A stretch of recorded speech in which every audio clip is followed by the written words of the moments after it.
ఎవరికి యమలోకబాధ ఉండదు.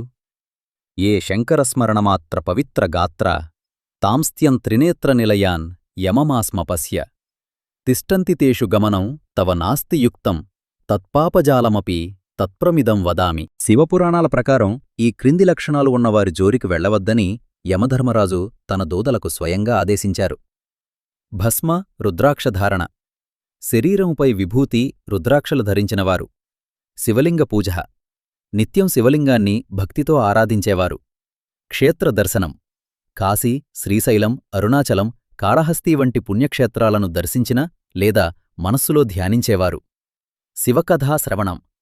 పరమేశ్వరుడి కథలను ఆదరంగా వినేవారు. బిల్వార్చన.